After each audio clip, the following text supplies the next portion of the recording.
Hello दोस्तों, स्वागत है आप सभी के अपने चैनल आर के एक्सपर्ट क्लासेस पर। तो कैसे हैं आप सभी। उम्मीद करता हूं कि आप लोग अच्छे होंगे और अपने अपने मैट्रिक बोर्ड परीक्षा 2025 की तैयारी में लगे होंगे। तो अभी के इस क्लास में हम लोग मैट्रिक बोर्ड परीक्षा 2025 के लिए क्लास 10th के हिंदी के चैप्टर नंबर 2 को देखने वाले हैं। अभी के इस क्लास में आप लोग क्लास में अंत तक बने रहिएगा। इस चैप्टर में जितना भी ऑब्जेक्टिव क्वेश्चन है और इसका जितना भी लेखक परिचय हैं सभी को अभी के इस क्लास में हम बताने वाले हैं। आप लोग पूरा क्लास जरूर कीजिएगा। तो यहाँ पर देख सकते हो क्लास 10th के बिहार बोर्ड के हिंदी के चैप्टर नंबर 2 है, पाठ 2 है यहाँ पर, जिसका नाम है 20 के दांत। चैप्टर का नाम क्या है तो 20 के दांत हैं और यह एक कहानी है। आप लोग याद रखिएगा, 20 के दांत चैप्टर का नाम है और ये कहानी है। एग्जाम में कई बार पूछा जाता है कि 20 के दांत कौन सी विधा है, तो यह कहानी है, आप लोग याद रखिएगा। और ये चैप्टर 2 है 20 के दांत। इसका पहला चैप्टर हम पढ़ा दिए हैं जिसका नाम है श्रम विभाजन और जाति प्रथा, जिसके लेखक भीमराव अंबेडकर हैं। पिछले क्लास में हम लोग पढ़े थे। तो अगर आप लोग इसका फर्स्ट चैप्टर नहीं देखे होंगे तो जाकर हमारे चैनल पर देख लीजिएगा या व्हाट्सएप ग्रुप में सेंड भी कर देंगे। तो आप लोग व्हाट्सएप ग्रुप जरूर ज्वाइन कर लीजिएगा क्योंकि इसका पीडीएफ भी व्हाट्सएप ग्रुप में हम सेंड कर देंगे। तो क्लास खत्म होने के बाद नंबर दे देंगे, व्हाट्सएप नंबर मैसेज कीजिएगा, आप लोग को व्हाट्सएप ग्रुप में जोड़ दिया जाए। तो चैप्टर का नाम है 20 के दांत और 20 के दांत यह एक कहानी है, आप लोग याद रखिएगा।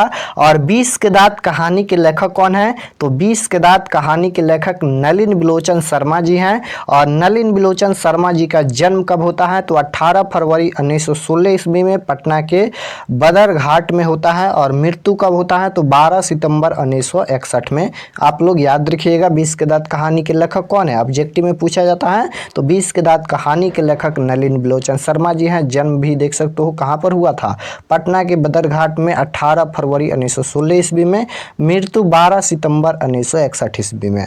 उसके बाद माता और पिता का क्या नाम था तो यहाँ पर पिता का नाम था पंडित रामावतार शर्मा। उसके बाद माता का नाम क्या था तो रत्नावती शर्मा। और शिक्षा कहाँ से प्राप्त किए थे तो पटना के विश्वविद्यालय से। याद रखिएगा शिक्षा कहाँ से प्राप्त किए, पटना विश्वविद्यालय से संस्कृत और हिंदी में एमए किए थे। पटना विश्वविद्यालय से संस्कृत और हिंदी में एमए किए थे।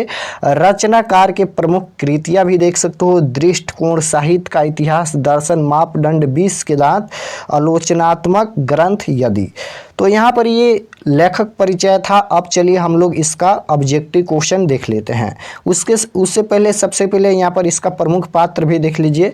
प्रमुख पात्र इसमें कौन कौन है तो सेन साहब सबसे पहले हैं, उसके बाद खोखा है, मदन है, गिरधर है। इस चैप्टर में यहाँ पर ये चारों आदमी का बात किया गया है, आप लोग याद रखिएगा। सेन साहब का बात आएगा तो 20 के दांत चैप्टर में है। उसके बाद खोखा है, खोखा किस चैप्टर से संबंधित है तो 20 के दांत से हैं। उसके बाद मदन और गिरधर, ये चारों आदमी इसी चैप्टर में हैं, यानी इसी चैप्टर में चर्चा किया गया है। और प्रमुख पात्र पूछेगा कि 20 के दांत कहानी का प्रमुख पात्र कौन है तो सबसे प्रमुख पात्र यहाँ पर खोखा है, आप लोग याद रखिएगा। प्रमुख पात्र तो ये सभी हैं लेकिन सबसे प्रमुख पात्र अगर ये ऑप्शन में नहीं रहेगा सेन साहब, मदन, गिरधर, या रहेगा भी तो यहाँ पर सबसे पहले खोखा मारिएगा क्योंकि प्रमुख पात्र 20 के दांत कहानी का प्रमुख पात्र खोखा है। उसके बाद यहाँ पर देखिए सेन साहब को काला रंग की कार 7,500 की थी। सेन साहब की ब्लैक रंग की कार जो थी वो 7,500 की थी। ये ऑब्जेक्टिव में कई बार पूछा गया है कि कितने की थी, तो आप लोग प्राइस याद रखिएगा 7,500। अब चलिए हम लोग ऑब्जेक्टिव क्वेश्चन देखते हैं कि किस तरह से ऑब्जेक्टिव क्वेश्चन पूछा जाएगा। तो फर्स्ट क्वेश्चन का आंसर आप लोग ही बताइए कि इसका आंसर क्या होगा, जो कि इसका आंसर हम लोग अभी लेखक परिचय में देखे हैं। फर्स्ट क्वेश्चन पूछा गया है कि नलिन बिलोचन शर्मा का जन्म कब हुआ। नलिन बिलोचन शर्मा का जन्म कब हुआ, अभी इसका हम लोग आंसर भी देखे हैं लेखक परिचय में। तो अभी देखे हैं तो 18 फरवरी 1916 में देखे हैं, यानी इसका right answer option number B हो जाएगा। नलिन बिलोचन शर्मा जी का जन्म हुआ था 18 फरवरी 1916 ईस्वी में।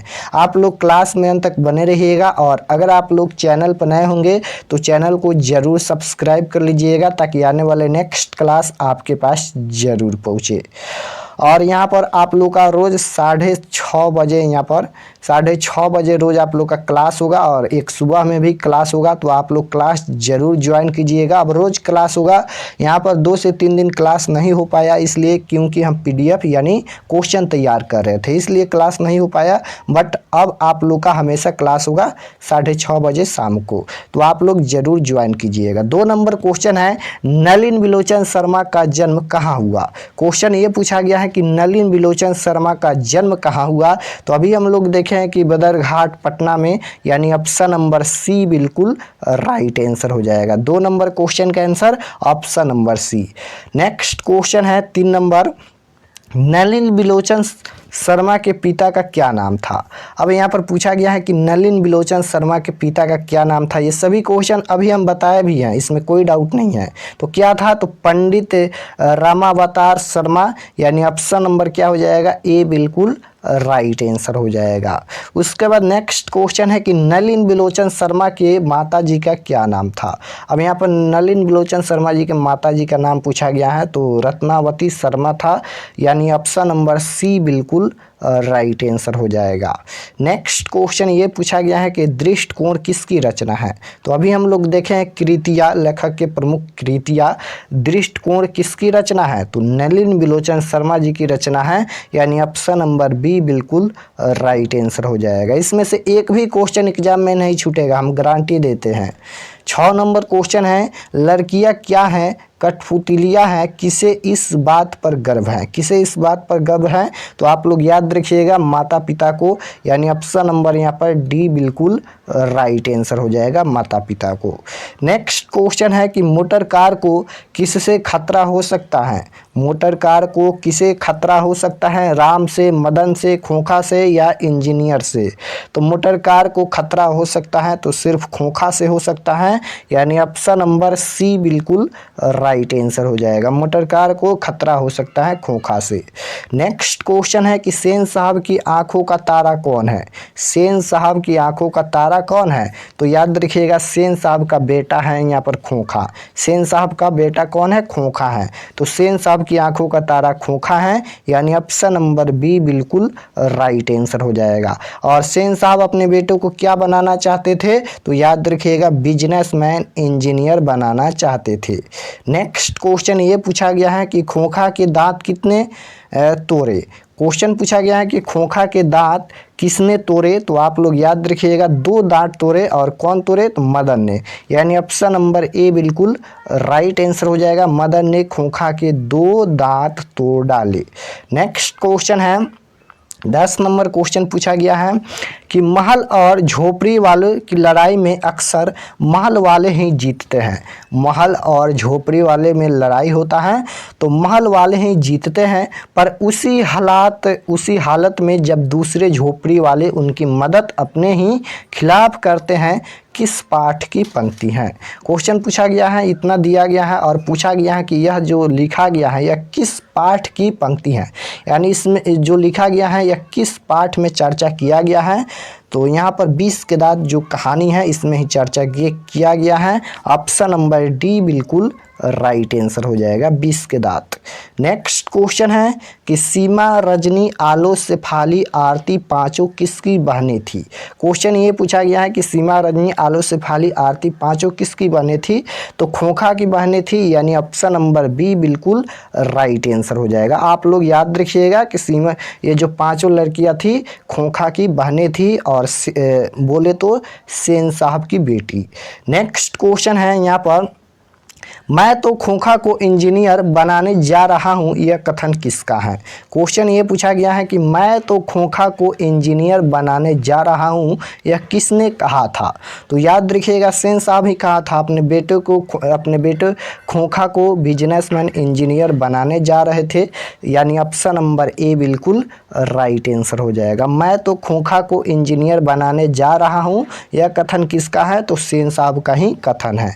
नेक्स्ट क्वेश्चन ये पूछा गया है कि मदन के लिए क्या खाना मामूली बात थी। मदन के लिए क्या खाना मामूली बात थी, तो यहाँ पर मार यानी पिटाई, ऑप्शन नंबर सी बिल्कुल राइट आंसर हो जाएगा। नेक्स्ट क्वेश्चन पूछा गया है कि ऐसे ही लड़के आगे चलकर गुंडे, चोर, डाकू बनते हैं। यह पंक्ति कहानी के किस पात्र ने कही हैं। तो इसका राइट आंसर क्या हो जाएगा, ऐसे ही लड़के आगे चलकर गुंडे, चोर, डाकू बनते हैं। यह पंक्ति कहानी के किस पात्र ने कही है, तो सेन साहब ने, ऑप्शन नंबर सी बिल्कुल राइट आंसर हो जाएगा। यहाँ तक तो कोई डाउट नहीं होगा। नेक्स्ट क्वेश्चन देख लेते हैं। 15 नंबर क्वेश्चन ये पूछा गया है कि नलिन बिलोचन शर्मा की मृत्यु कब हुई, जो कि हम लोग लेखक परिचय में ये भी क्वेश्चन देखे हैं। तो नलिन बिलोचन शर्मा की मृत्यु कब हुई, तो 12 सितंबर 1961 में, ऑप्शन नंबर ए बिल्कुल राइट आंसर हो जाएगा, 12 सितंबर 1961 में। नेक्स्ट क्वेश्चन है, मदन अक्सर किसके हाथों से पीटता था। क्वेश्चन ये पूछा गया है कि मदन अक्सर किसके हाथों से पीटता था, तो इसका right answer option number C हो जाएगा, पिता के हाथों से, ऑप्शन नंबर डी बिल्कुल राइट आंसर होगा। नेक्स्ट क्वेश्चन है कि विष के दांत शीर्षक कहानी के कहानीकार कौन है। क्वेश्चन ये पूछा गया है कि विष के दांत जो कहानी है उसके कहानीकार कौन है, यानी लेखक कौन है, मोहन राकेश हैं। मोहन राकेश तो इसमें कोई भी चर्चा ही नहीं किया गया है क्लास 10th में। मोहन राकेश क्लास 12th के हिंदी चैप्टर में है। उसके बाद यहाँ पर देख लीजिए बी ऑप्शन है कमलेश्वर, ये भी नहीं है। क्लास 10th के हिंदी में कोई भी चैप्टर में कमलेश्वर नहीं है। प्रेमचंद्र भी नहीं है, यानी नलिन बिलोचन शर्मा इसका राइट आंसर हो जाएगा। विष के दांत शीर्षक कहानी के कहानीकार बोले या रचनाकार बोले, नलिन बिलोचन शर्मा जी हैं। नेक्स्ट क्वेश्चन देखिए, गिरधर लाल कौन है। गिरधर लाल कौन है, कासू का पिता या मदन का पिता या रजनी का पिता या शेफाली का पिता। तो गिरधर लाल कौन है, तो गिरधर लाल यहाँ पर मदन का पिता है, ऑप्शन नंबर बी बिल्कुल राइट आंसर हो जाएगा। आप लोग याद रखिएगा। 19 नंबर क्वेश्चन है कि सेन साहब की पांचों लड़कियां कैसी थी। क्वेश्चन ये पूछा गया है कि सेन साहब की पांचों लड़कियां कैसी थी। सेन साहब की पांचों लड़कियां पूछेगा क्वेश्चन में, या पूछेगा कि खोखा की पांचों बहनें कैसी थी, तो आप लोग याद रखिएगा सुशील, यानी ऑप्शन नंबर डी बिल्कुल राइट आंसर हो जाएगा। नेक्स्ट क्वेश्चन है कि सेन साहब अपने पुत्र खोखा को बनाना चाहते थे। सेन साहब अपने पुत्र खोखा को क्या बनाना चाहते थे, तो बिजनेसमैन या इंजीनियर बनाना चाहते थे, ऑप्शन नंबर ए बिल्कुल राइट आंसर हो जाएगा, बिजनेसमैन या इंजीनियर बनाना चाहते थे। नेक्स्ट क्वेश्चन है, मदन की उम्र क्या थी। मदन की उम्र क्या थी, तो 5 से 6 साल, ऑप्शन नंबर ए बिल्कुल राइट आंसर होगा। नेक्स्ट क्वेश्चन है, कासू मदन के साथ किस खेल में शरीक होना चाहता था, तो यहाँ पर लट्टू के खेल में, आप लोग याद रखिएगा, इसमें लट्टू का खेल की चर्चा किया गया है, लट्टू खेलने की ललक, आप लोग याद रखिएगा, लट्टू खेलने की ललक। और यह किस चैप्टर में बात किया गया है, तो विष के दांत कहानी में ही बात किया गया है। नेक्स्ट क्वेश्चन है, मदन ने कासू के कितने दांत तोड़ डाले, तो 2 दांत तोड़ डाले, ऑप्शन नंबर सी बिल्कुल राइट आंसर होगा। नेक्स्ट क्वेश्चन है, गिरधर लाल किसकी फैक्ट्री में किरानी था। गिरधर लाल किसकी फैक्ट्री में किरानी था, तो आप लोग याद रखिएगा, सेन साहब की फैक्ट्री में गिरधर लाल किरानी था, यानी ऑप्शन नंबर डी बिल्कुल राइट आंसर हो जाएगा। गिरधर लाल किसकी फैक्ट्री में किरानी था, तो सेन साहब की फैक्ट्री में। नेक्स्ट क्वेश्चन है, सेन साहब किसके व्यंग्य से एंट का रह गए, तो आप लोग याद रखिएगा, पत्रकार महोदय के व्यंग से, ऑप्शन नंबर ए बिल्कुल राइट आंसर हो जाएगा, option number A. Next question है यहाँ पर कि मदन किसका पुत्र था। अब क्वेश्चन पूछा गया कि मदन किसका पुत्र था, सेन साहब या गिरधर या सोफर या सिंह साहब। तो मदन किसका पुत्र था, तो गिरधर लाल का, ऑप्शन नंबर बी बिल्कुल राइट आंसर हो जाएगा। नेक्स्ट क्वेश्चन है कि विष के दांत पाठ की विधा क्या है। देखिए क्वेश्चन पूछा गया है एग्जाम में, विष के दांत पाठ की विधा क्या है। ये क्वेश्चन 2 से 3 बार एग्जाम में भी पूछा गया है और इसमें हम डाल दिए हैं। तो विष के दांत पाठ की विधा कहानी है अभी बताए हैं। जितना भी क्वेश्चन हम लोग अभी के इस क्लास में देख रहे हैं ये कहीं ना कहीं एग्जाम में पूछा गया है और 100% 2025 के बोर्ड परीक्षा में पूछने की संभावना है। तो आप लोग चैप्टर वाइज सभी चैप्टर को आप लोग याद जरूर कीजिएगा। तो डी करेक्ट आंसर हो जाएगा और सभी सब्जेक्ट का हम तैयारी करा रहे हैं, तो आप लोग चैनल को जरूर सब्सक्राइब कर लीजिएगा। 28 नंबर क्वेश्चन है कि नलिन बिलोचन शर्मा पटना विश्वविद्यालय के हिंदी विभाग के अध्यक्ष कब बने? तो आप लोग कब याद रखिएगा। ऑप्शन नंबर यहाँ पर डी में दिया गया है, सन 1959 ईस्वी में। Option number D correct answer हो जाएगा, सन 1959 ईस्वी में। और अगर आप लोग को कोई भी डाउट होगा, कोई भी सब्जेक्ट का क्लास चाहिए, कोई भी चैप्टर का क्लास चाहिए, तो आप लोग कमेंट जरूर कीजिएगा। हम सभी का कमेंट देखते हैं, तो आप लोग कमेंट में ज़रूर बताइएगा। 29 नंबर क्वेश्चन है कि क्वेश्चन ये पूछा गया है कि आलोचकों के अनुसार प्रयोगवाद का वास्तविक प्रारंभ किसके कविताओं से हुआ? तो नलिन बिलोचन की कविता से। ऑप्शन नंबर यहाँ पर ए बिल्कुल राइट आंसर हो जाएगा। नेक्स्ट क्वेश्चन है 30 नंबर क्वेश्चन है कि नलिन बिलोचन शर्मा के कहानियों में किसके तत्व समग्रता से उभर कर आए? तो इसका राइट आंसर हो जाएगा मनोवैज्ञानिकता का। ऑप्शन नंबर यहाँ पर बी बिल्कुल राइट आंसर हो जाएगा। नेक्स्ट क्वेश्चन देखिए 31 नंबर क्वेश्चन है कि विष के दांत कहानी किस वर्ग के आंतरिक विरोधों को उजागर करती हैं? तो मध्यम वर्ग आप लोग याद रखिएगा। ऑप्शन नंबर सी बिल्कुल राइट आंसर हो जाएगा, मध्यम वर्ग। नेक्स्ट क्वेश्चन है कि खोखा खोखी किस भाषा का शब्द है? क्वेश्चन पूछा गया है खोखा खोखी किस भाषा का शब्द है? तो ये बंगला का। ऑप्शन नंबर सी बिल्कुल राइट आंसर होगा। नेक्स्ट क्वेश्चन है कि सेन साहब की कितनी लड़कियां थी? तो सेन साहब की 5 लड़कियां थी। ऑप्शन नंबर सी बिल्कुल राइट आंसर हो जाएगा। सेन साहब की 5 लड़कियां सुशील थी, आप लोग याद रखिएगा। नेक्स्ट क्वेश्चन है सोफर शब्द का अर्थ क्या है? सोफर शब्द का अर्थ क्या है? तो सोफर शब्द का अर्थ होता है ड्राइवर। ऑप्शन नंबर डी बिल्कुल राइट आंसर हो जाएगा। तो इस चैप्टर में इतना ही ऑब्जेक्टिव क्वेश्चन है, इससे ज़्यादा कोई ऑब्जेक्टिव क्वेश्चन नहीं है। अगर आप लोग याद कर लेते हैं यहाँ पर 34 ऑब्जेक्टिव क्वेश्चन, तो इससे बाहर इस चैप्टर से कोई भी प्रश्न नहीं पूछा जाएगा। आप लोग ज़रूर से ज़रूर याद कर लीजिएगा। इसका PDF भी हम व्हाट्सएप ग्रुप में सेंड कर देंगे, आप लोग व्हाट्सएप ग्रुप ज्वाइन कर लीजिएगा। यहाँ पर हम नंबर लिख देते हैं 82 92 92 96 27। इस पर आप लोग को व्हाट्सएप पर मैसेज करना है। नंबर है 8292929627। मैसेज करना है, बोलना है कि व्हाट्सएप ग्रुप में जोड़ दीजिए, तो आपके पास एक लिंक जाएगा। आप लोग लिंक को दबाकर क्लास 10th में जुड़ जाइएगा। और चैनल को ज़रूर सब्सक्राइब कर लीजिएगा और अपने दोस्तों के पास ज़्यादा से ज़्यादा शेयर कीजिए और कमेंट में बताना कि यह क्लास कैसा लगा। मिलते हैं नेक्स्ट क्लास में, तब तक अपना स्टडी कीजिए। आप सभी को धन्यवाद।